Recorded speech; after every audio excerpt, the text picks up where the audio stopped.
Je m'appelle Christopher Vance. J'ai 32 ans et il y a 6 mois, j'ai détruit la vie de mon frère avec 3 morceaux de papier à l'intérieur d'une boîte en argent.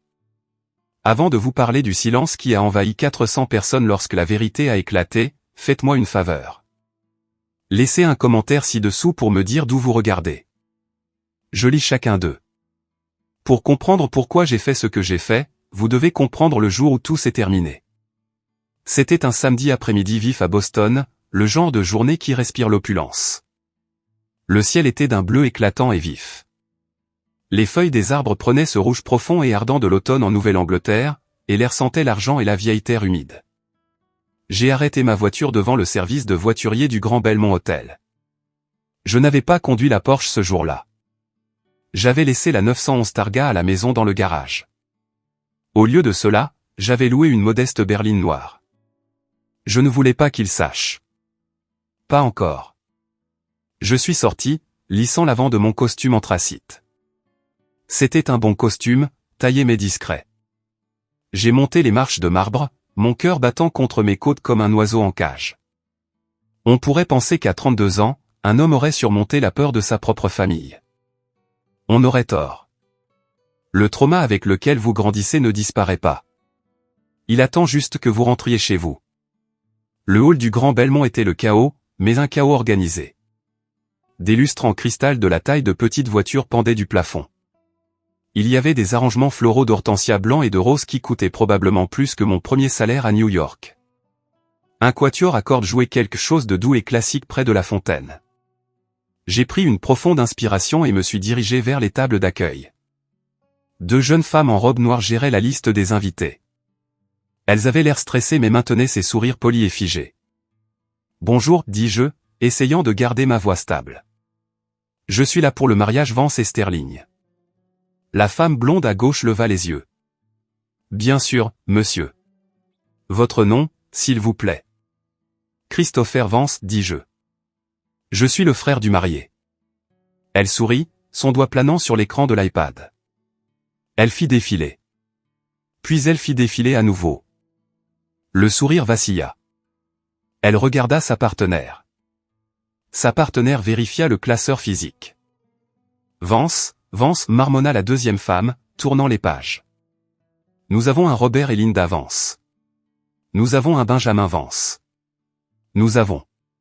Oh, je suis désolé, elle leva les yeux vers moi, et là c'était. Ce regard, je l'avais vu toute ma vie. De la pitié mêlée de confusion. Je suis désolé, monsieur. Votre nom n'est pas sur la liste. Mon estomac se serra. Veuillez vérifier à nouveau, s'il vous plaît. Christopher. Chris, j'ai vérifié la liste principale et les ajouts, dit-elle, sa voix tombant à un murmure pour que les personnes derrière moi n'entendent pas.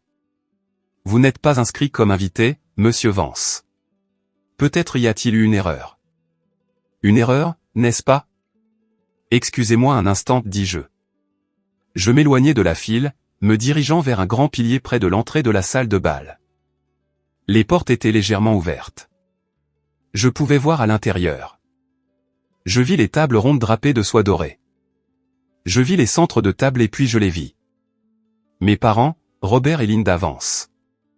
Mon père tenait un verre de scotch, riant à quelque chose que disait un grand homme aux cheveux gris. Ma mère ajustait la cravate du marié. Mon frère, William. William ressemblait à un prince. Il portait un smoking qui lui allait parfaitement, ses cheveux coiffés à la perfection, ce sourire charmeur et doré plaqué sur son visage. Il avait l'air heureux. Il avait l'air d'un homme qui avait tout. J'ai sorti mon téléphone. Mes mains tremblaient, non plus de peur, mais d'une rage froide et montante. J'ai composé le numéro de William. J'ai regardé à travers la fente des portes. J'ai vu William sentir la vibration dans sa poche. Il fronça les sourcils, sortit le téléphone et regarda l'écran. Il dit quelque chose à notre mère, roula les yeux et s'éloigna de la foule pour répondre.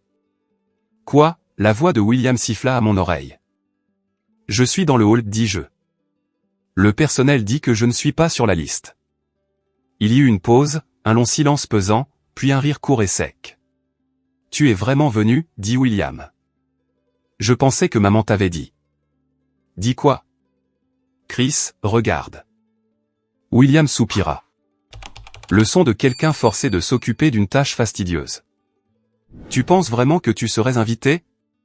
C'est la famille Sterling dont nous parlons. Le père d'Elena vaut un demi-milliard de dollars. Ce sont des sénateurs, des PDG, des gens importants. Je suis ton frère, dis-je. Les mots avaient un goût de cendre. Exactement, ricana William. Tu es mon frère qui se débrouille à peine. Tu es le frère qui nous embarrasse. Écoute, nous ne voulions juste pas les questions gênantes. Oh, que fait Christopher? Oh, il prend des photos. C'est pathétique. Nous te faisons une faveur. Rentre chez toi. Maman et papa savent. J'ai demandé. Qui penses-tu a fait la coupe finale sur la liste, dit William. Maman a dit que ce serait mieux ainsi. Moins de drame, dit-elle. Retourne juste à ton petit appartement où que tu vives maintenant. Envoie une carte si tu veux. Il raccrocha. Je suis resté là, tenant le téléphone contre mon oreille même après que la ligne soit morte. Je l'ai regardé retourner à la fête. J'ai regardé ma mère lui tapoter la joue. J'ai regardé mon père lui taper sur l'épaule. Ils formaient une unité, une forteresse, et j'étais le barbare à la porte. J'aurais pu foncer à l'intérieur. J'aurais pu faire une scène. J'aurais pu renverser une table ou crier jusqu'à ce que la sécurité me traîne dehors. C'est ce qu'aurait fait l'ancien Christopher. Le Christopher qui mendiait leur amour, mais ce Christopher est mort au moment où William arrive. J'ai senti un étrange calme m'envahir. C'était froid et dur comme l'acier. J'ai tendu la main dans la poche intérieure de ma veste et j'en ai sorti une petite boîte en argent. Elle était enveloppée d'un simple ruban noir. Elle était lourde pour sa taille. Je suis retourné à la table d'accueil. Les deux femmes semblaient nerveuses en me voyant approcher. Monsieur, je ne peux vraiment pas vous laisser entrer, commença la blonde. Je sais, dis-je. Ma voix était différente maintenant, plus profonde, plus douce. Je n'essaie pas d'entrer. Je voulais juste déposer un cadeau. J'ai posé la boîte en argent sur la table, juste à côté d'une pile de boîtes Tiffany bleues et d'enveloppes qui contenaient clairement des chèques avec beaucoup de zéros. Ma boîte avait l'air petite, insignifiante, facile à manquer. Pourriez-vous me faire une faveur, demandai-je, me penchant légèrement. J'ai regardé la femme dans les yeux. Assurez-vous que le marié l'ouvre avant la coupe du gâteau. Une tradition familiale. C'est très important. La femme regarda la boîte, puis moi. Elle a dû voir quelque chose dans mon expression. Peut-être le chagrin, peut-être la détermination. Elle hocha la tête. Je m'assurai qu'il l'est personnellement, murmura-t-elle. Merci, dis-je. Dites-lui que c'est de Chris. Il saura ce que ça veut dire. Je me suis retourné. J'ai passé la fontaine, le quatuor à cordes jouant Vivaldi, le portier qui m'a tenu la porte. Je suis sorti dans l'air frais de Boston. Je n'ai pas regardé en arrière. Je n'ai pas pleuré. Je suis monté dans ma voiture de location, j'ai démarré le moteur et je suis parti. Alors que je me dirigeais vers l'aéroport sur l'autoroute, mon téléphone a commencé à vibrer. D'abord, un SMS de William. Tu as laissé quelque chose? Puis un appel manqué de ma mère. Puis un autre SMS de William. C'est quoi cette boîte? Je les ai tous ignorés. J'ai monté le volume de la radio. Je savais exactement ce qui allait arriver. Je connaissais la chronologie. La réception commencerait dans 1 heure. Le dîner prendrait 2 discours, puis les cadeaux. J'avais réglé une minuterie sur une bombe et je m'éloignais avant l'explosion. Mais pour comprendre pourquoi cette boîte allait tout détruire, il faut savoir ce qu'il y avait à l'intérieur. Et pour expliquer cela, je dois vous ramener 20 ans en arrière dans une maison de Bacon Hill qui avait l'air parfaite de l'extérieur, mais qui pourrissait de l'intérieur. La voiture bourdonnait sous moi alors que je m'éloignais de la vie que j'étais censé vouloir. Mon esprit s'est évadé, décollant les couches du temps jusqu'à ce que je sois de nouveau un enfant, debout dans le couloir de notre maison coloniale à 3 étages sur Bacon Hill. Bacon Hill est magnifique. Ce sont des rues pavées, des réverbères à gaz et des façades en briques qui chuchotent vieil argent. Mais à l'intérieur de la maison Vance, l'atmosphère était toujours ténue, comme s'il n'y avait pas assez d'oxygène pour 4 personnes. Il y avait toujours une hiérarchie. Au sommet se trouvait mon père, Robert. C'était un avocat d'affaires, un homme qui considérait chaque conversation comme un contre-interrogatoire qu'il devait gagner. En dessous de lui, il y avait ma mère, Linda, une mondaine qui traitait ses enfants comme des accessoires qu'elle pouvait porter au gala. Et puis il y avait William. William était l'enfant prodige. Vous connaissez le type. Il a marché à 9 mois. Il a parlé par phrase complète à 2 ans. Il était capitaine de l'équipe de soccer universitaire, président de classe, charmant, beau et complètement creux. Puis il y avait moi, Christopher, le remplaçant. Le plan de secours. Je n'étais pas mauvais. J'avais de bonnes notes. Je ne me mettais pas dans le pépin. Mais je n'étais pas William. J'étais silencieux. J'aimais dessiner. J'aimais m'asseoir dans un coin et observer les gens, comprendre comment ils bougeaient, comment la lumière frappait leur visage. Mes parents appelaient ça bouder. Moi, j'appelais ça survivre. Le moment décisif. Le moment où j'ai su que je n'appartenais pas à cet endroit, c'est arrivé le jour de mes 12 ans. William a 3 ans de plus que moi. Son anniversaire est en juin. Le mien est en juin, 3 jours plus tard. Cette année-là, William a eu 15 ans. Une étape importante. Mes parents lui ont organisé une fête gigantesque au country club. Des cours de tennis réservés, un buffet traiteur, un DJ. Je me souviens être resté près du bol de punch, regardant William tenir la cour avec ses amis. Mon père le tenait par le bras, rayonnant. C'est mon garçon, ne cessait-il de dire. L'avenir de la firme est là. La fête a duré toute la journée. Quand nous sommes rentrés à la maison, épuisés, j'ai attendu. Je me suis dit, ok, maintenant nous aurons un gâteau pour moi. Juste la famille. Je me suis assis à l'îlot de la cuisine pendant que ma mère enlevait ses talons. Elle m'a regardé à l'intérieur. Chris, sois un amour et sors les poubelles.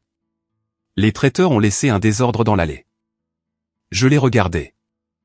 Maman, c'est le 14. Elle a froncé les sourcils, se frottant les tempes. Je connais la date, Christopher. Quel est ton but? C'est mon anniversaire, ai-je murmuré. Le silence qui a suivi n'était pas un regret. C'était de l'agacement. Oh, dit-elle. Elle n'a pas halté. Elle ne s'est pas précipitée pour me serrer dans ses bras. Elle avait juste l'air fatiguée. Eh bien, nous sommes tous épuisés par la fête de William, chérie. Nous ne pouvons pas faire un autre gâteau ce soir. Nous commanderons une pizza demain ou quelque chose. Elle est sortie de la cuisine. Mon père n'a même pas levé les yeux de son journal. Je suis sorti par la porte arrière, devant les sacs poubelles débordant de la fête de mon frère, et je me suis assis sur les marches froides en pierre du jardin. Je n'ai pas pleuré. Je pense que j'avais épuisé mes larmes des années auparavant. Je me suis juste assis là et j'ai regardé la lune. Puis la porte arrière a grincé. C'était grand-mère Rose, la mère de mon père. C'était une petite femme, à peine 1,50 m, avec des cheveux comme de l'argent filé et des yeux qui pouvaient couper un diamant. C'était la seule personne de la famille qui ne regardait pas William comme s'il était un dieu. En fait, elle le regardait souvent comme s'il était une tache sur le tapis. Elle s'est approchée et s'est assise à côté de moi sur la marche froide. Elle sentait la lavande et l'amande poivrée. Ils ont oublié, n'est-ce pas, demanda-t-elle doucement. J'ai hoché la tête, regardant mes baskets. Des imbéciles, siffla-t-elle. C'était un son aigu et venimeux. Ce sont des imbéciles aveugles qui courent après de leurs défauts. Elle a fouillé dans son grand sac à main et en a sorti un étui en cuir usé. Elle l'a posé dans mes mains. Il était lourd. Ouvre-le, ordonna-t-elle. J'ai défait le loquet. À l'intérieur se trouvait un appareil photo. Ce n'était pas un jouet. C'était un Leica M3 vintage. Argent et noir, abîmé, mais magnifique. Il ressemblait à une machine construite pour capturer la vérité. Ceci appartenait à ton grand-père, dit-elle. Ce n'était pas un avocat. C'était un artiste. Il voyait le monde non pas pour ce qu'il pouvait en prendre, mais pour ce qu'il était. J'ai passé mes doigts sur l'objectif métallique froid. Pourquoi me le donnes-tu? William est l'aîné. Grand-mère Rose a ri. Un son sec et râpeux. William. Si je donnais ceci à William, il le mettrait en gage pour une nouvelle montre ou le laisserait dans un taxi. William voit des miroirs, Christopher. Il ne cherche que son propre reflet. Mais toi. Elle tendit la main et me prit le menton, tournant mon visage vers le sien. Tu as les yeux. Tu vois les ombres. Tu vois la lumière. Tu es l'observateur. Je ne veux pas être l'observateur, dis-je, ma voix se brisant. Je veux être vu. Alors fais-les te voir, dit-elle férocement. Utilise ceci. Construis un monde si grand qu'ils ne pourront pas détourner le regard. Mais fais-le pour toi, pas pour eux. Cet appareil photo est devenu ma bouée de sauvetage. Je l'emportais partout. Je photographiais les fissures dans le trottoir, la façon dont la lumière frappait l'horizon de Boston à l'aube, les visages fatigués des navetteurs dans le métro. J'ai commencé à voir la beauté dans la structure, dans les lignes, dans l'architecture. 6 ans plus tard, j'avais 18 ans. J'avais été accepté au programme d'architecture de Cornell. C'était mon rêve. J'avais travaillé d'arrache-pied pour construire un portfolio qui avait remporté des prix nationaux. J'ai assis mes parents à table pour discuter des frais de scolarité. Je savais que nous avions de l'argent. Mon père était associé dans le cabinet. Papa, dis-je, faisant glisser la lettre d'acceptation sur la table en acajou. Je suis admis. Mon père y jeta un coup d'œil et la repoussa. Architecture. Chris, ce n'est pas une carrière. C'est un programme de premier ordre, ai-je soutenu. J'ai besoin de l'acompte pour les frais de scolarité, le fonds universitaire. Je sais que vous en avez créé un pour nous. Mon père s'éclaircit la gorge. Il regarda ma mère. Ma mère s'occupa de sa salade. À ce propos, dit mon père, prenant une gorgée de vin. Le stage de William à Londres. C'est cher et il avait besoin d'une voiture pour se déplacer. Une voiture fiable. Vous lui avez acheté la BMW, dis-je platement. Je l'avais vue dans l'allée. Une toute nouvelle M3. Vous avez dépensé mon fonds universitaire pour la voiture de William. C'est un investissement dans son avenir, intervint ma mère, sa voix stridente. L'apparence compte dans son industrie. Christopher, il doit projeter le succès. Toi. Eh bien, tu peux aller à l'université d'État ou prendre des prêts. Si tu es vraiment sérieux avec cette chose artistique, tu t'en sortiras. Vous lui avez donné mon fonds universitaire pour une voiture, répétai-je. J'avais l'impression d'avoir reçu un coup de poing dans le ventre. Ne sois pas dramatique, claqua mon père. William va loin. Nous devons soutenir le gagnant. C'est de la simple économie. Le gagnant. Cette nuit-là, j'ai fait 2 valises. J'ai pris mes vêtements, mon carnet de croquis et le Leica que grand-mère Rose m'avait donné. J'ai laissé une note sur le comptoir. Je vais me débrouiller. Je suis sorti de cette maison et je n'y suis pas revenu avant longtemps. J'ai réalisé alors que pour eux, je n'étais pas un fils. J'étais une dépense, une pensée après coup. Mais grand-mère Rose avait raison. Ils étaient aveugles. Ils ne voyaient pas qu'en me coupant les ponts, ils m'avaient fait le plus grand cadeau de tous. Ils m'avaient donné la liberté d'arrêter d'essayer de leur plaire. J'ai conduit ma vieille Honda Civic jusqu'à New York. J'avais $400 en poche et un appareil photo. J'allais être architecte. J'allais être photographe. Et j'allais leur faire regretter chaque centime qu'ils avaient dépensé pour cette BMW. New York ne se soucie pas de vos sentiments. Elle mange les faibles au petit déjeuner. Quand je suis arrivé, je n'avais pas seulement faim. J'étais affamé de quelque chose à prouver. Je me suis inscrit à un programme d'architecture moins cher à CUNY et j'ai travaillé 3 emplois. Le jour, j'étais barista, servant des lattes trop chères à des gars de Wall Street qui me rappelaient mon frère. Le soir, j'étais plongeur. Et la nuit, j'étais un fantôme avec un appareil photo. J'ai commencé à photographier l'immobilier de luxe. Cela a commencé par accident. Un client du café, un agent immobilier, se plaignait de la mauvaise qualité des photos pour un Penthouse à Tribeca. Je peux faire mieux, lui ai-je dit. Il a regardé mon tablier taché d'expresso. Tu es barista, gamin. Je suis étudiant en architecture avec un Leica, ai-je rétorqué. Donne-moi 1 heure. Si les photos sont nulles, je te donnerai du café gratuit pendant 1 mois. Si elles sont bonnes, tu me paies $5 cents. Il a ri. Marché conclu. Je suis allé à ce Pentouse. Je n'ai pas seulement pris des photos de pièces. J'ai capturé la façon dont la lumière tombait sur les parquets. J'ai capturé la sensation d'y vivre. J'ai traité le bâtiment comme une chose vivante et respirante. L'agent a vendu l'appartement en 2 jours. Il m'a appelé en criant de joie. Gamin, tu es un magicien. J'ai 5 autres annonces pour toi. Ce fut le début. Je n'ai pas dormi pendant 4 ans. J'ai étudié la structure et le design en classe, puis je l'ai appliqué à ma photographie. J'ai réalisé qu'il y avait une lacune sur le marché. La plupart des photographies immobilières étaient stériles, ennuyeuses. J'y ai apporté l'art. J'y ai apporté l'émotion. J'ai formé une petite SARL appelée Vence Visual. Puis, après avoir obtenu mon diplôme et commencé à obtenir des contrats avec de grands promoteurs, j'ai changé de nom. Je voulais quelque chose qui sonne monolithique. Quelque chose qui ne sonne pas comme Christopher, le petit frère. Je l'ai appelé Apex Media. À l'âge de 26 ans, Apex Media n'était plus seulement moi et un appareil photo. C'était une agence de branding à service complet pour le marché du très haut de gamme. Nous faisions de la conception architecturale, du conseil, du rendu 3D et de la cinématographie haut de gamme pour des propriétés d'une valeur supérieure à 50 millions de dollars. J'ai embauché Sarah, ma directrice des opérations, une femme intelligente du Bronx qui pouvait sentir un mauvais contrat à 1 kilomètre. Nous avons grandi vite.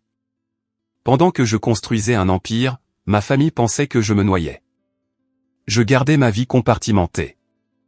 Je n'ai jamais mis à jour mon LinkedIn. Je n'ai jamais publié mon succès sur Facebook. Quand je parlais à mes parents, ce qui était rare, peut-être un appel à Noël, je restais vague. Je travaille en freelance, disais-je. Tu prends toujours des photos, demandait mon père, sa voix dégoulinante de déception. William vient d'être promu vice-président senior, son salaire dépasse maintenant les 200 000 dollars.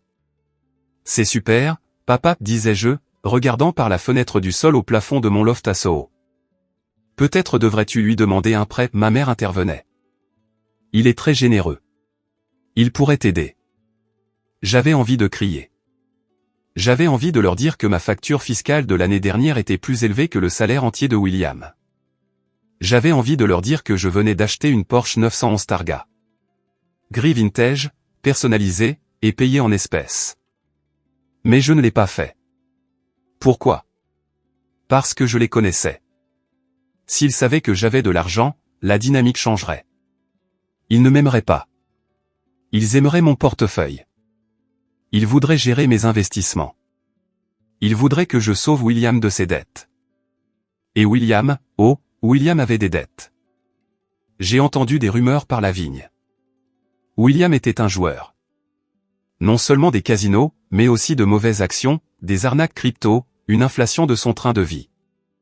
C'était le type qui achetait un costume à 5000 dollars, mais dont la carte de crédit était refusée au dîner. Il vivait au bord de la ruine. Maintenu à flot par mes parents et son charisme d'enfant prodige. J'ai gardé mon secret. Mon succès était mon armure. Le tournant est arrivé il y a 2 ans. J'étais en réunion avec un promoteur saoudien pour un projet de gratte-ciel quand mon téléphone a sonné. C'était mon père. Il n'appelait jamais pendant la journée. C'est grand-mère Rose, dit-il. Non. Bonjour. Elle a eu une attaque. C'est grave. Je me suis figé. J'arrive. Je prendrai le prochain vol pour Boston. Non, dit rapidement mon père. Ne viens pas. Quoi? Pourquoi? Elle est très faible. Christopher, elle est délirante. Te voir comment tu as tourné, ça pourrait la contrarier. Nous devons la garder calme. William est là. Il lui tient la main. C'est suffisant. Vous m'interdisez de voir ma grand-mère mourante parce que vous pensez que je suis un raté? Ma voix monta, résonnant dans la salle de conférence. Mes clients me regardèrent choqués. Nous protégeons sa dignité, dit froidement mon père. Nous te ferons savoir quand elle décédera. Il raccrocha. J'ai jeté mon téléphone contre le mur. Il s'est brisé. Réunion terminée, dis-je au promoteur. Je dois y aller. Je n'ai pas pris de vol commercial. J'ai affrété un jet. Cela m'a coûté 15 000 $. Et je n'ai pas scié. J'ai volé à Boston et j'ai loué une voiture. J'ai conduit à l'hôpital comme un fou. J'ai fait irruption dans l'aile des soins palliatifs. Mes parents étaient dans le couloir, se disputant avec une infirmière à propos d'un surclassement de chambre privée. Ils ne m'ont pas vu me glisser devant eux dans la chambre 304. Grand-mère Rose était minuscule dans le lit, branchée à des machines, mais ses yeux étaient ouverts. Grand-mère, murmurai-je, tombant à genoux à côté du lit.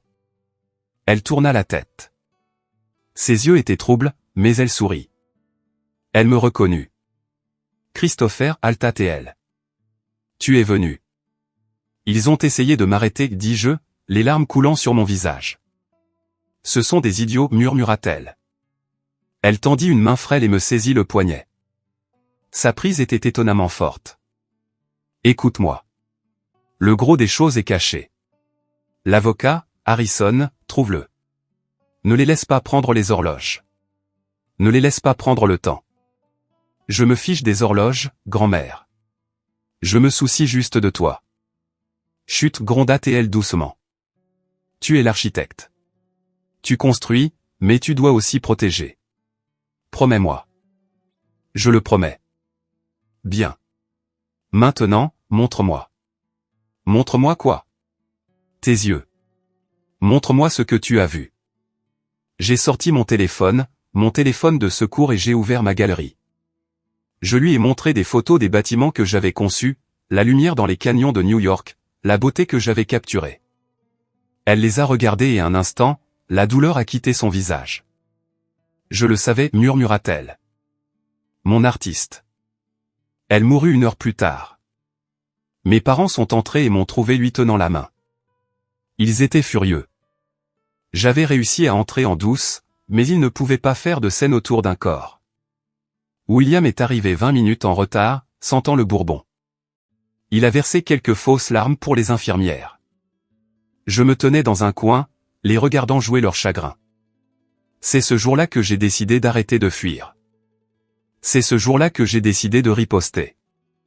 Les funérailles révèlent le pire chez les gens cupides. C'est comme du sang dans l'eau pour les requins. Grand-mère Rose n'avait pas été enterrée depuis 24 heures que ma mère parlait déjà de redécorer la maison historique de grand-mère. Le service a eu lieu dans la vieille église en pierre de Beacon Hill. Je portais un costume noir. Armani, même si j'avais enlevé l'étiquette pour que ma mère ne le remarque pas. Je me tenais à l'arrière. William a prononcé l'éloge funèbre. Il a parlé de lui pendant 20 minutes. Grand-mère m'a toujours dit que j'étais son étoile brillante. Il a menti depuis la chair. Elle m'a dit que je porterais le nom Vance à la grandeur. J'ai serré la mâchoire si fort que j'ai cru qu'une dent allait se fêler. Grand-mère Rose détestait sa vanité, mais les morts ne peuvent pas corriger le tir.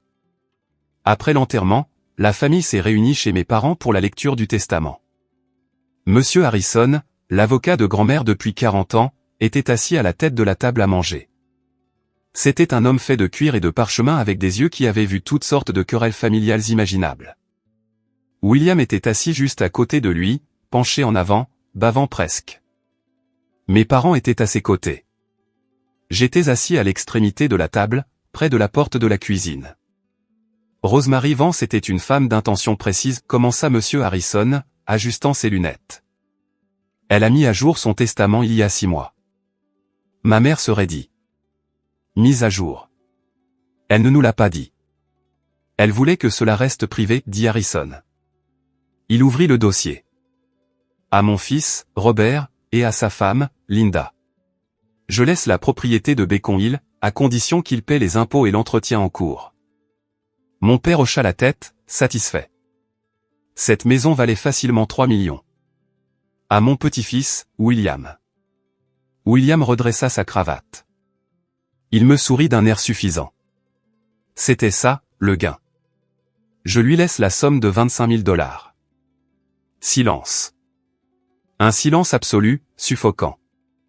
C'est une erreur de frappe, dit William, sa voix aiguë et tendue. Vous voulez dire 250 000 ou 25% de la succession? 25 000 $, répéta calmement Harrison. Legs spécifique. C'est une blague. William claqua sa main sur la table. Elle me l'avait promis. Qu'en est-il des investissements? Qu'en est-il des bijoux, de la collection Patek Philippe? Les montres de grand-père seules valent des millions. Ah, oui. Les biens personnels, et la fiducie, dit Harrison. Il regarda par-dessus ses lunettes, droit vers moi au bout de la table. À mon petit-fils, Christopher. Tout le monde se tourna pour me regarder. J'ai senti l'air quitter la pièce. Je laisse l'intégralité du Hartwell Trust, qui comprend la collection de montres Patek Philippe, la parure de bijoux en saphir et son portefeuille d'actions diversifié. Quoi, ma mère hurla. Elle hurla vraiment. Christopher, il est instable. C'est un photographe freelance. Il les mettra en gage pour payer son loyer. La valorisation de ses actifs, continua Harrison, l'ignorant, est d'environ 2,3 millions de dollars. William avait l'air de vouloir vomir. Le visage de mon père devint violet. C'est une influence indue, cria mon père. Christopher a dû la manipuler quand il s'est faufilé à l'hôpital. Nous contesterons cela. Nous poursuivrons en justice. Harrison ferma le dossier d'un claquement. Vous pouvez essayer, Robert. Mais Rose l'avait anticipé. Elle a subi une évaluation psychiatrique complète le jour où elle a signé ce testament pour prouver sa compétence. Et il y a une clause de non-contestation. Si un bénéficiaire conteste le testament, il perd entièrement sa part. Alors, William, si vous poursuivez, vous perdez vos 25 000 dollars. Voulez-vous prendre ce risque? William s'affala sur sa chaise. Vaincu. Il me regarda avec une haine pure. Espèce de serpent. Tu as joué le rôle du petit-fils triste, n'est-ce pas? Je me suis levé. Je n'ai pas souri. Je n'ai pas jubilé. J'ai juste regardé Harrison. Merci, monsieur Harrison. Il y a une condition, dit Harrison, m'arrêtant. Une lettre de Rose à Christopher. Il me tendit une enveloppe scellée. Je l'ai ouverte sur le champ. Mon très cher Christopher, il court après l'éclat, mais tu connais la valeur de la mécanique en dessous. Garde cet héritage en sécurité. Ne vends pas les montres. Elles sont du temps, et le temps est la seule chose que tu ne peux pas acheter. PS, ne leur parle pas du reste pour l'instant. Laisse-les te montrer qui ils sont vraiment. Attends la tempête. Amicalement, grand-mère. Le reste, me suis-je demandé. Les actions étaient substantielles, mais y avait-il plus? J'ai levé les yeux vers ma famille. Ils avaient l'air prêts à me tuer. Je prendrai possession des montres aujourd'hui, dis-je à Harrison. Vous ne pouvez pas, s'écria William. J'ai un gala la semaine prochaine. J'allais porter la Nautilus. Achète ta propre montre, William, dis-je. Je suis sorti de cette maison avec une boîte de montres valant plus que la vie de mon frère. Mais je ne me sentais pas triomphant. J'avais l'impression d'attendre que l'autre chaussure tombe. Grand-mère a dit, attends la tempête. Je ne savais pas que la tempête prendrait la forme d'une invitation de mariage, ou plutôt de son absence. 6 mois passèrent. Je suis retourné à New York. J'ai mis les montres dans un coffre-fort sécurisé. J'ai investi le liquide dans Apex Media, étendant nos opérations à la côte ouest. Je n'ai pas eu de nouvelles de ma famille. Pas d'appel téléphonique, pas de mail. Ils me punissaient d'avoir volé l'héritage. Cela me convenait. Le silence valait mieux que les abus. Puis les rumeurs ont commencé. William allait se marier, et pas avec n'importe qui. Il avait réussi à décrocher Elena Sterling. Je savais qui était Elena Sterling. Son père était Arthur Sterling, un magnate de l'immobilier à Boston. J'avais d'ailleurs une fois soumissionné pour un projet pour son entreprise, mais j'avais perdu face à une plus grande entreprise. Les Sterling étaient la royauté américaine. J'ai attendu l'invitation. Je vérifiais ma boîte aux lettres tous les jours. Je me disais que je m'en fichais, mais au fond de moi, une petite partie de moi, le garçon de 12 ans sur les marches du jardin, voulait toujours être incluse. Un mois avant le mariage, j'ai appelé ma mère. « Bonjour, Christopher, dit-elle, sa voix glaciale. J'ai entendu dire que William se mariait, dis-je. Oui, le mois prochain. Suis-je invité? Oh, Christopher, soupira-t-elle. C'est une affaire très intime. Juste les amis proches et la famille immédiate. Je suis de la famille immédiate, maman. Eh bien, c'est compliqué. Les Sterling sont très particuliers. Et honnêtement, après le coup que tu as fait avec le testament, William n'est pas à l'aise de t'avoir là. Il pense que tu vas faire une scène ou essayer de montrer les montres. Alors, je suis banni? Disons simplement que c'est mieux pour tout le monde si tu restes à New York. Nous avons dit aux Sterling que tu voyageais, que tu te cherchais. S'il te plaît, ne nous embarrasse pas en te présentant. Elle raccrocha. Je suis resté assis dans mon bureau, fixant le téléphone. Affaire intime. 10 minutes plus tard, Sarah, ma vice-présidente, entra. Elle tenait un épais classeur de contrats. Chef, vous devez signer le projet de Boston. Le client exige le forfait premium. Cinématographie complète, couverture par drone, 3 photographes principaux, montage le jour même. C'est un contrat de 50 000 $. Je ne fais plus de mariage, Sarah. Nous faisons de l'immobilier commercial. Je sais, mais c'est une demande spéciale.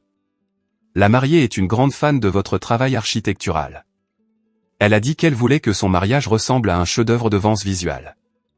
Elle vous a littéralement nommé. Qui est le client, demandai-je, ouvrant le classeur. La mariée est Elena Sterling. Le marié est. Sarah vérifia ses notes. Un certain William Vance. Et, ce n'est pas votre nom de famille. Je me suis figé. Ma main plana sur le papier. J'ai regardé le contrat. Il était là. Client, William Vance et Elena Sterling. Lieu, le Grand Belmont Hotel. Service, forfait mariage premium Apex Media. Coût total, 50 000 $. Signé par William Vance.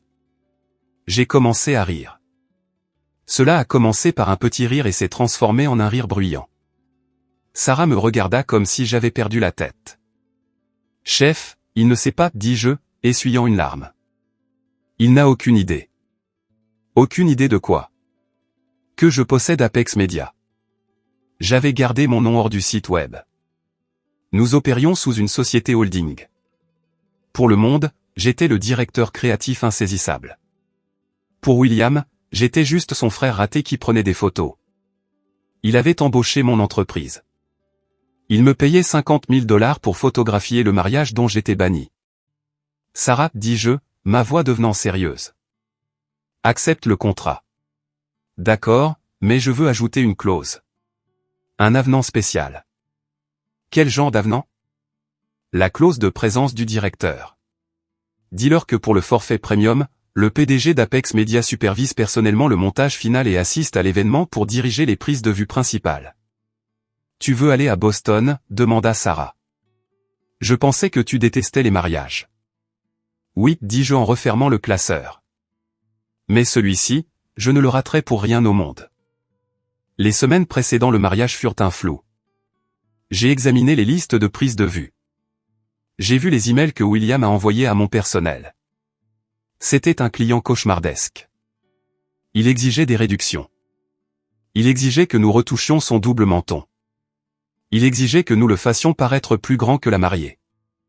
Il traitait mes employés comme des ordures. Qui est ce type? S'est plaint un de mes photographes. Il agit comme s'il possédait l'endroit. Il est sur le point de découvrir qui possède vraiment l'endroit, murmurai-je. 2 jours avant le mariage, j'ai fait mes valises. J'ai emballé les 3 documents qui seraient mon cadeau. Une copie certifiée du testament de grand-mère Rose, le contrat Apex Media, contresigné par moi, Christopher Vance, PDG, une transcription d'un message vocal que William m'avait laissé des années auparavant, me traitant de parasite inutile. Je les ai mis dans la boîte en argent et puis je suis parti pour Boston. Nous sommes de retour au Grand Belmont. Je suis parti de l'hôtel après avoir déposé la boîte. Mon cœur battait la chamade. Je me suis enregistré dans un motel 6 juste en bas de la route. Je n'allais pas gaspiller de l'argent pour une chambre où je ne dormirais pas. J'ai troqué mon costume contre mes vêtements de travail.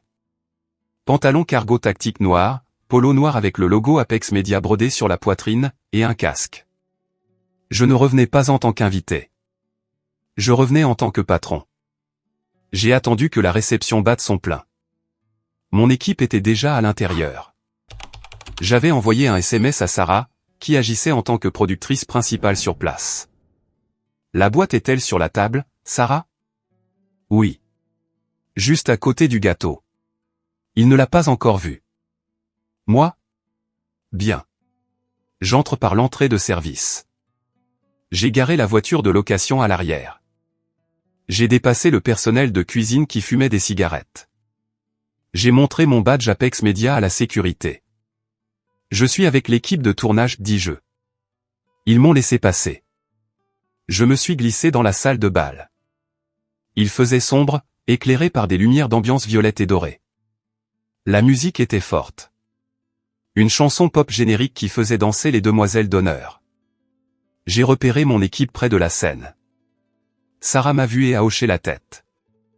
Elle m'a tendu un boîtier d'appareil photo avec un objectif 70 à 200 mm. Il est sur le point de faire les discours, murmura-t-elle dans son casque. Et ensuite les cadeaux. J'ai tiré ma casquette vers le bas. Je me suis fondu dans les ombres. J'étais de nouveau l'observateur invisible, exactement comme grand-mère Rose le voulait. Le MC, un type ringard dans une veste scintillante, prit le micro. Mesdames et messieurs, avant de couper ce magnifique gâteau, William et Elena ont décidé d'ouvrir quelques cadeaux spéciaux de la famille. La foule a applaudi. William se leva, rougi par le vin et l'adoration. Il avait l'air d'un roi. Elena était belle mais fatiguée. Apportez-les, cria William. Les demoiselles d'honneur apportèrent quelques boîtes. Taste-vin, vase en cristal. Des trucs ennuyeux. William fit des blagues, charmant la foule. Puis la demoiselle d'honneur attrapa la boîte en argent. « Oh, celle-ci est intéressante, dit le MC. Pas de carte à l'extérieur, juste une boîte en argent. » William la regarda en plissant les yeux. Il la reconnut. Je vis son visage vaciller une fraction de seconde. Il se souvint de m'avoir vu dans le hall. Il pensa probablement que c'était une blague. Une mesquinerie. « Ouvre-la, chérie, dit Elena. William prit la boîte. Il rit nerveusement. Probablement quelque chose d'un admirateur secret, hein. Il détacha le ruban noir. La pièce se tut, anticipant des bijoux ou des clés de voiture. Il souleva le couvercle. Il fronça les sourcils. Il tendit la main et sortit les papiers. « Qu'est-ce que c'est » marmonna-t-il. « Des papiers. »« Lisez-les à voix haute » cria quelqu'un de l'arrière. William déplia le premier document. C'était le contrat. J'ai zoomé avec mon objectif. Je pouvais voir la sueur perler sur son front. Il lut l'en-tête, Apex Media Service Agrément. Il balaya le regard vers le bas. Ses yeux s'écarquillèrent. Sa bouche s'ouvrit, mais aucun son n'en sortit. Il vit la signature. Christopher Vance, PDG. Il leva les yeux, scannant frénétiquement la pièce. Où est le photographe, bégaya-t-il dans le microphone. La foule murmura. Pourquoi demandait-il le photographe?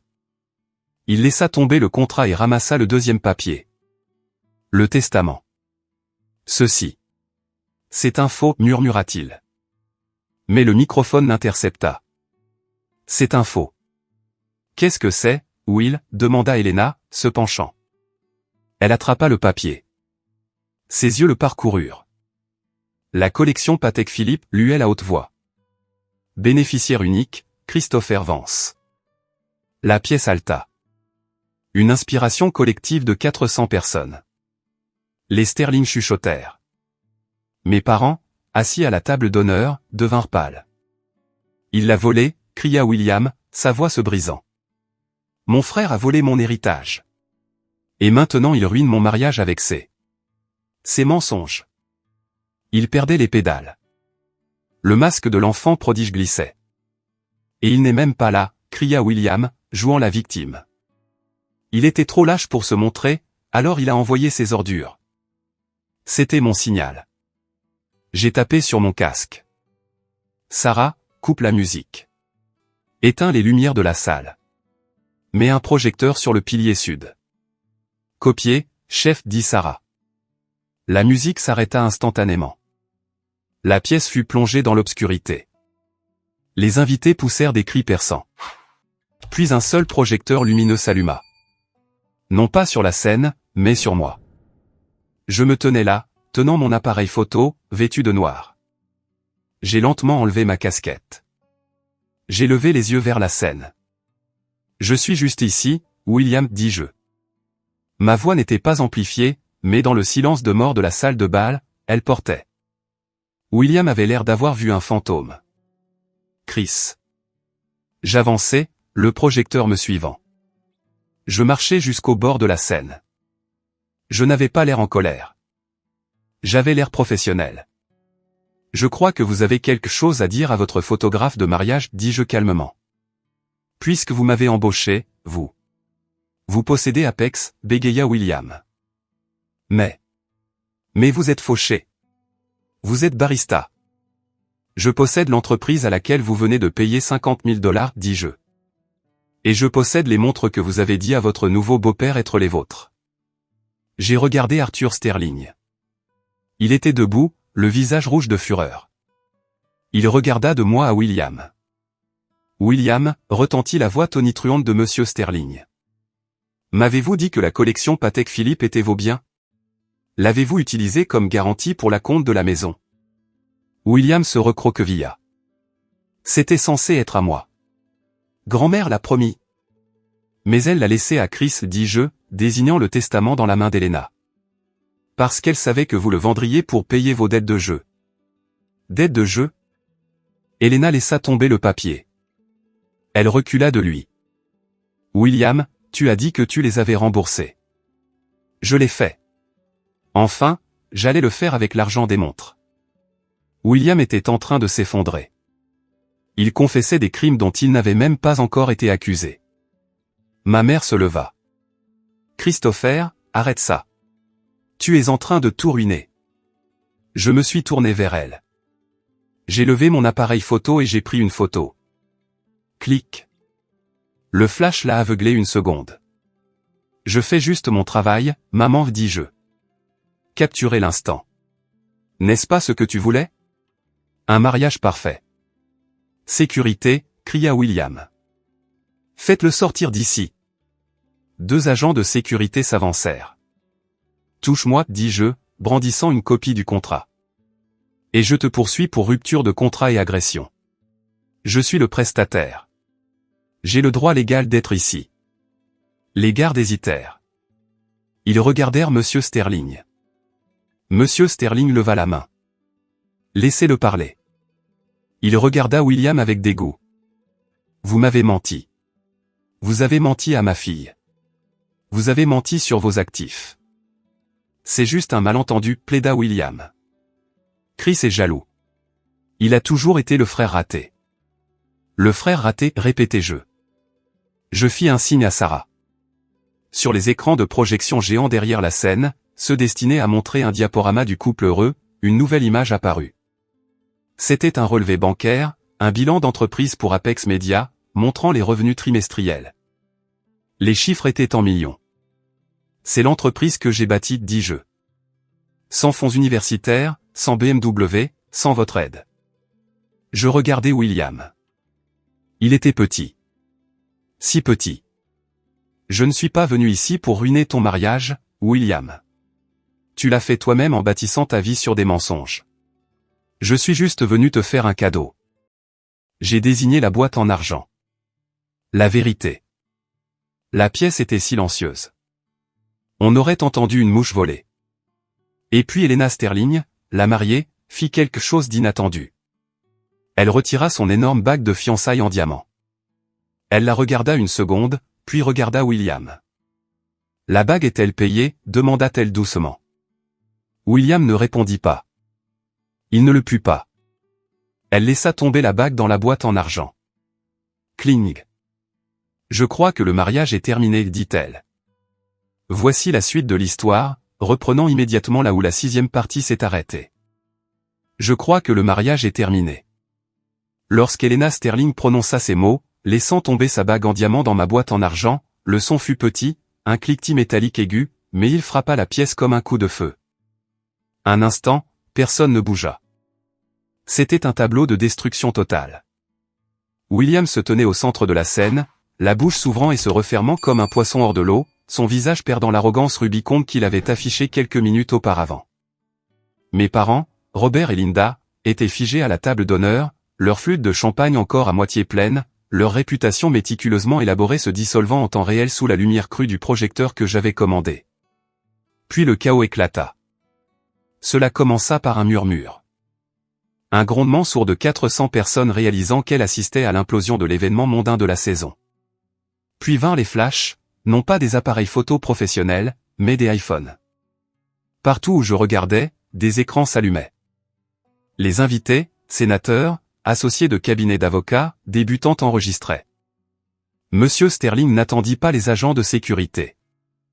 Il monta les escaliers de la scène, se déplaçant avec l'élan terrifiant d'un homme qui bâtissait des gratte-ciel pour gagner sa vie. Il se tint à quelques centimètres de mon frère. « Vous avez utilisé ma fille, dit Sterling. » Sa voix n'était pas forte.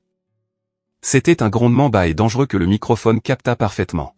« Vous avez utilisé mon nom. Vous avez utilisé mon crédit pour obtenir des prêts que vous ne pouviez pas rembourser. Et vous m'avez menti en face sur vos actifs. » Arthur, s'il vous plaît, bégaya William, tendant la main.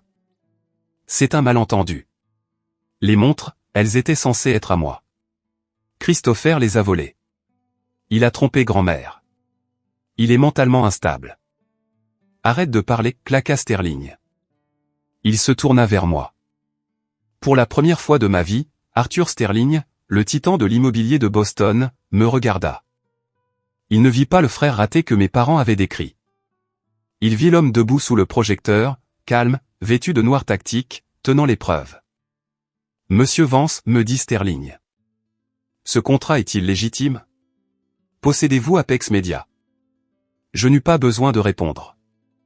Sarah, ma vice-présidente, sortit des ombres de la régie technique. Elle monta sur scène, tenant une tablette. Elle avait l'air vive, professionnelle, et complètement exaspérée par les absurdités de William. « Monsieur Sterling, dit Sarah, sa voix projetant clairement. Je suis Sarah Jenkins, directrice des opérations d'Apex Media. Je peux confirmer que Christopher Vance est le fondateur et seul propriétaire de l'entreprise.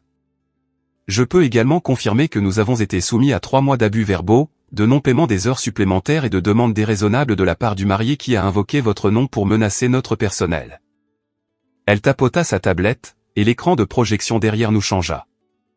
Ce n'était pas un relevé bancaire cette fois-ci.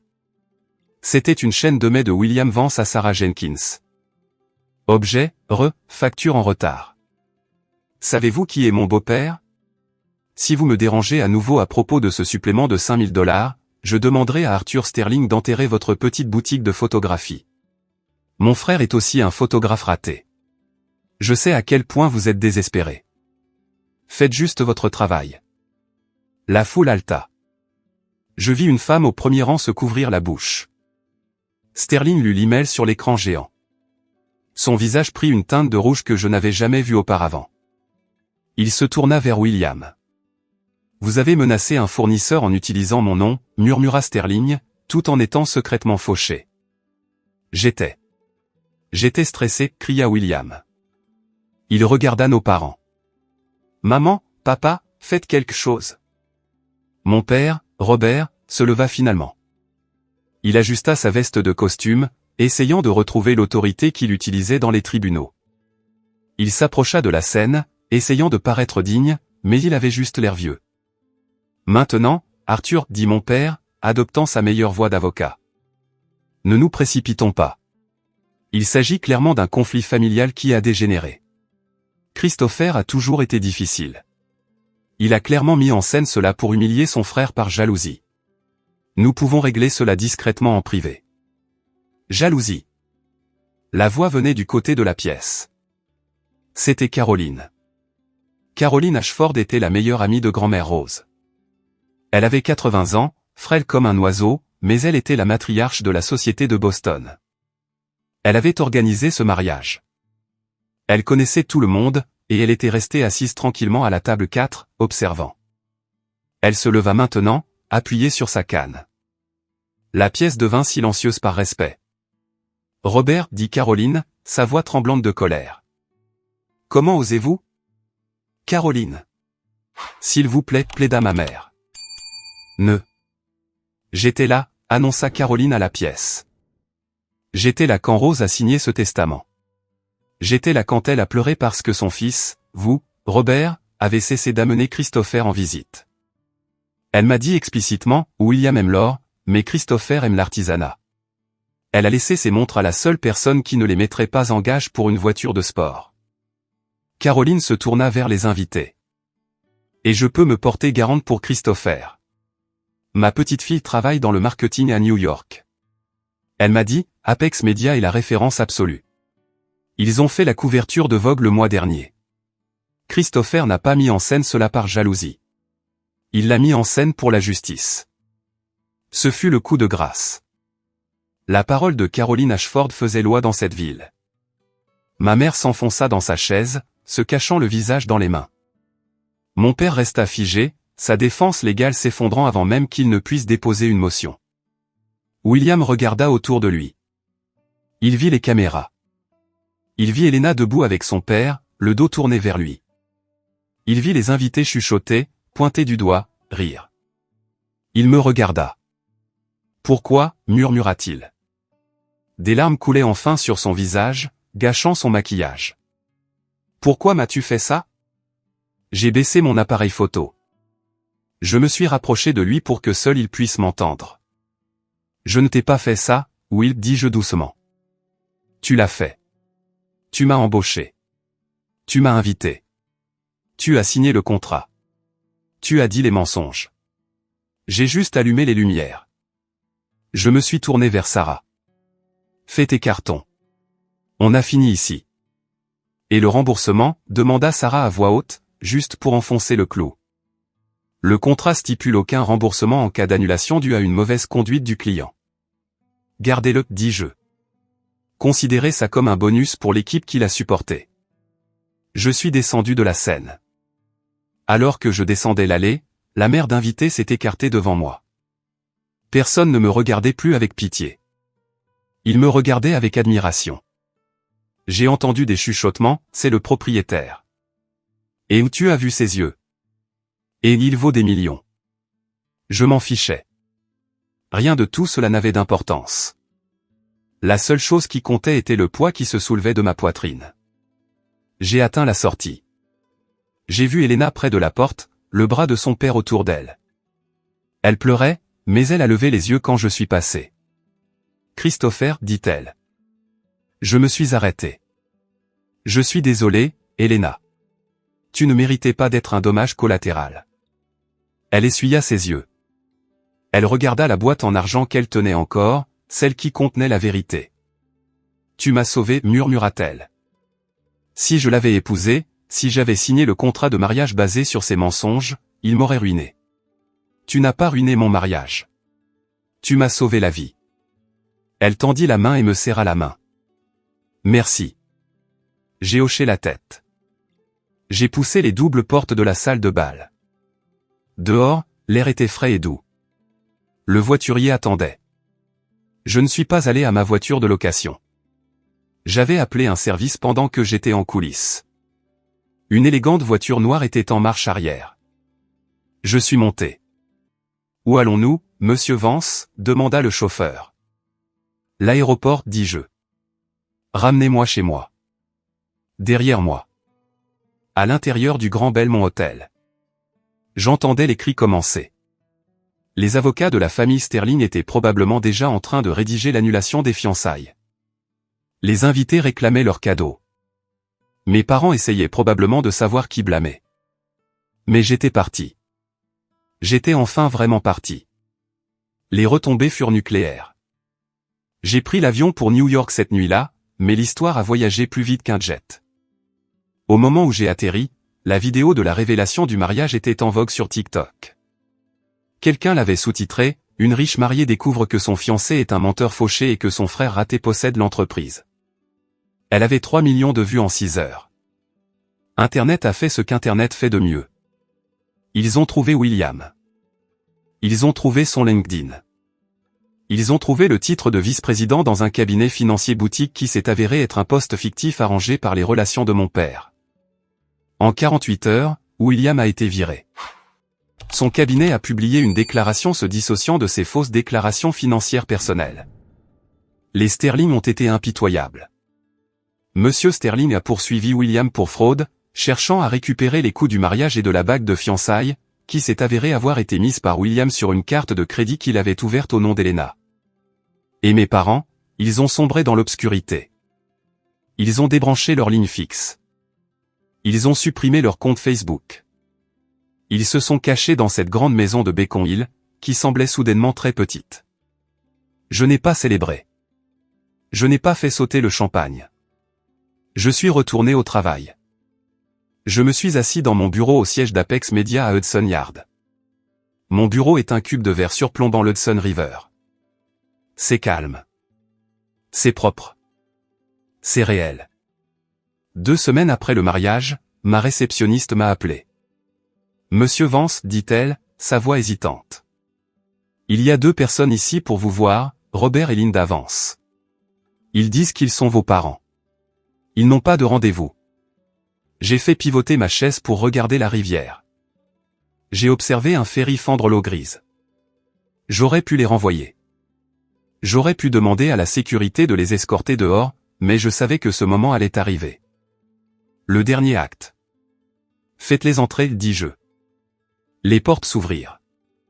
Mes parents entrèrent. Ils avaient l'air diminué. C'est le seul mot qui convienne. Le costume de mon père était froissé. Ma mère ne portait pas ses perles habituelles. Ils ressemblaient à des réfugiés d'une vie qu'ils ne pouvaient plus se permettre. Ils s'arrêtèrent au milieu de la pièce, regardant les récompenses sur mes étagères, les maquettes architecturales, la vue sur la ville. Christopher, dit ma mère. Sa voix était faible. Je ne me suis pas levé. Je ne leur ai pas offert de siège. Robert, Linda, dis-je.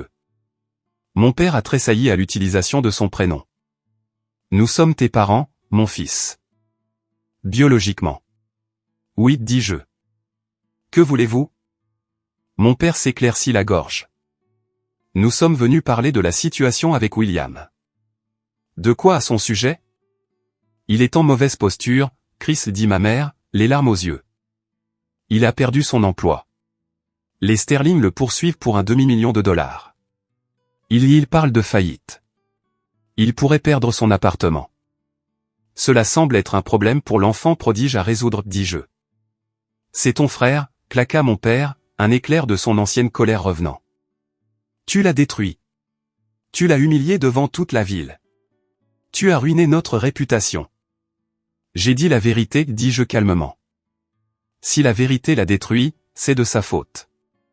Nous avons besoin d'aide, dit ma mère, s'avançant. Nous avons hypothéqué la maison pour l'aider à payer ses frais de justice. Si nous ne trouvons pas un règlement pour les Sterling, nous pourrions perdre la maison de Beacon Hill, la maison de ta grand-mère. Je les ai regardés fixement. Ils n'étaient pas là pour s'excuser. Ils n'étaient pas là pour demander comment j'allais ou pour dire qu'ils étaient fiers de ce que j'avais construit. Ils étaient là parce que le distributeur automatique nommé William était en panne et qu'ils avaient besoin d'un nouveau retrait. Alors, vous voulez de l'argent, dis-je. Nous voulons que tu vendes les montres, dit mon père. La collection Patek est évaluée à des millions. Si tu la vends, nous pourrons rembourser les Sterling, remettre William sur pied et sauver la maison. Ce sont des biens familiaux, Christopher. Ils nous appartiennent à tous. Je me suis levé, puis j'ai contourné mon bureau. Je me suis appuyé sur le bord, les bras croisés. Vous avez dépensé mon fonds universitaire pour sa BMW, dis-je. Mon père cligna des yeux. C'était il y a des années. Vous m'avez banni du chevet de grand-mère mourante. Nous essayons de la protéger. Vous m'avez banni du mariage. Vous avez dit aux gens que j'étais mentalement instable. Vous avez dit aux gens que j'étais un échec. Nous étions justes. Ma mère s'interrompit. Elle ne put achever le mensonge. Vous ne voulez pas de fils, dis-je en la regardant dans les yeux. Vous voulez un financier? Vous avez misé sur le mauvais cheval, Robert. Vous avez mis tout votre argent et votre amour sur William parce que vous pensiez qu'il était le gagnant. Et maintenant qu'il a perdu, vous essayez d'encaisser votre pari de couverture. Je me suis dirigé vers le coffre-fort mural caché derrière un tableau. J'ai tapé le code. Bip bip bip. Mes parents ont regardé, l'espoir illuminant leurs yeux. Ils pensaient que j'allais chercher un carnet de chèques. J'ai sorti une seule photographie. C'était celle que j'avais prise de grand-mère Rose à l'hôpital le jour de sa mort. Elle me tenait la main. Je suis retourné et l'ai posée sur le bureau. Je ne vous donnerai pas un sou, dis-je. Christopher, haleta ma mère. Je ne vendrai pas les montres. Je les ai données. J'ai menti. Enfin, à moitié menti. Je les avais prêtées au musée d'horlogerie pour une exposition de 10 ans. Elles étaient à l'abri de William pour toujours, et je ne sauverai certainement pas l'homme qui m'a intimidé depuis l'âge de 5 ans. Tu es ingrat, cracha mon père. Nous t'avons élevé. Nous t'avons donné un toit. Et je vous ai remboursé en partant, dis-je. La dette est réglée. J'ai appuyé sur le bouton d'interphone de mon bureau. Sarah, veuillez raccompagner monsieur et madame Vance et informer la sécurité qu'ils sont définitivement interdits d'accès au bâtiment. Vous ne pouvez pas faire ça. Ma mère pleurait maintenant. Des larmes laides et désespérées. Nous sommes ta famille. Non, dis-je en la regardant dans les yeux. Vous êtes juste des gens que je connaissais autrefois. Sarah apparut à la porte avec 2 agents de sécurité. Mes parents me regardèrent une dernière fois. Un mélange de rage et d'incrédulité avant d'être conduits dehors. Quand la porte se referma, le silence dans mon bureau était pesant. Mais il n'était pas solitaire. Il était paisible. Je me suis dirigé vers la fenêtre.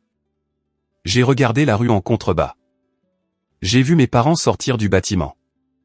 Ils avaient l'air petits, juste 2 vieilles personnes aigries sur un trottoir, se disputant entre elles. Ils se sont arrêtés au bord du trottoir, essayant d'appeler un taxi parce qu'ils ne pouvaient plus se permettre une berline de luxe. Je me suis détourné de la fenêtre. J'ai pris ma veste. J'ai pris l'ascenseur jusqu'au garage privé. Ma voiture m'attendait, pas une voiture de location cette fois, ma Rolls-Royce Phantom, noir sur noir, l'emblème Spirit of Ecstasy scintillant sous les lumières fluorescentes. Je me suis glissé sur le siège du conducteur. Le cuir sentait la victoire. J'ai démarré le moteur, qui ronronnait comme un lion endormi. J'ai quitté le garage, me mêlant à la circulation new-yorkaise. Je ne roulais plus vers mon passé. Je ne roulais plus pour la vengeance. Je roulais vers mon avenir. Un avenir où je définirais ma propre valeur. Un avenir où la famille n'était pas une question de sang, mais de loyauté, de respect et d'amour. J'avais bâti un monde si grand qu'il ne pouvait pas détourner le regard, exactement comme grand-mère Rose l'avait dit. Mais le mieux, c'est que je ne me souciais plus de savoir s'il regardait. J'étais enfin libre. Cela nous amène à la fin de mon histoire. Ce n'était pas la fin dont je rêvais enfant. J'ai toujours voulu le grand câlin familial, la réconciliation. Mais la vie n'est pas un film de Hallmark. Parfois, la fin heureuse ne consiste pas à réparer une famille brisée. Elle consiste à avoir le courage de s'éloigner des morceaux. Cette expérience m'a enseigné la leçon la plus douloureuse mais la plus libératrice de ma vie. La famille n'est pas un titre. C'est un comportement. On nous apprend que nous devons à nos parents et frères et sœurs une loyauté inconditionnelle. Peu importe à quel point ils sont toxiques, on nous apprend à nous immoler pour les garder au chaud. Mais c'est un mensonge. Vous ne pouvez pas guérir dans le même environnement qui vous a rendu malade. Ma valeur n'a jamais dépendu de l'échec de mon frère ou de l'approbation de mes parents. Elle était innée. Elle était là quand j'étais un barista fauché et elle est là maintenant en tant que PDG. La boîte en argent que j'ai laissée sur cette table ne contenait pas seulement un contrat. Elle contenait mes limites. Et poser une limite est la plus haute forme de respect de soi. Maintenant, je veux vous entendre. Avez-vous déjà dû couper les ponts avec un membre de votre famille pour vous sauver? Ou peut-être êtes-vous la brebis galeuse qui s'est avérée être la plus forte du troupeau? Veuillez faire défiler vers le bas et laisser un commentaire. Merci d'avoir écouté. Huh?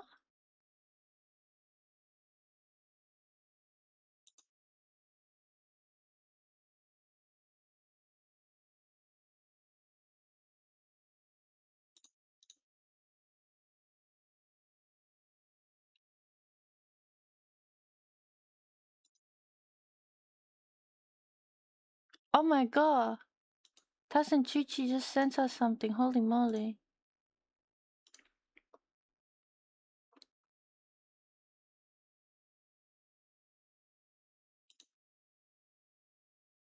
Okay, I'm spamming it. I'm spamming it.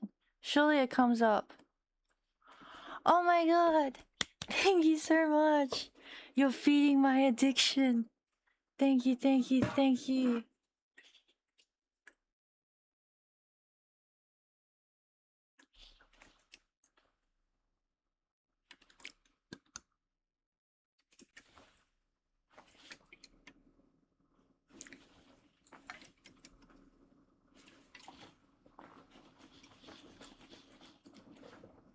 Eee! Thank you. Thank you. Here's to a lot more streams of caffeinated one. Bro, okay, here's the secret actually. I have been holding on to this one can of Monster Zero Ultra Cute Couple Pick. Oh my god, I can't, Giga, I can't. I've been holding on to this one can for the last 2 months because it hasn't gone on sale at Woolies.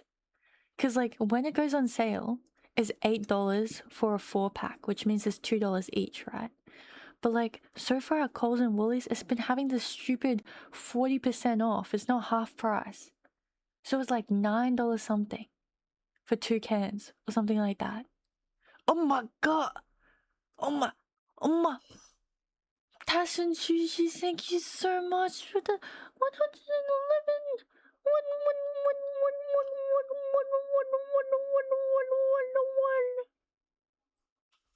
Thank you for 101 ones.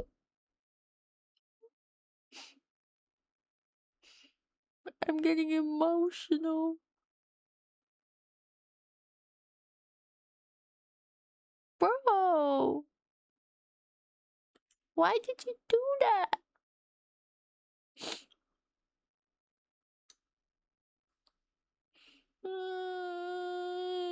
I can't even see chat anymore. It's blurry and I just got new contacts.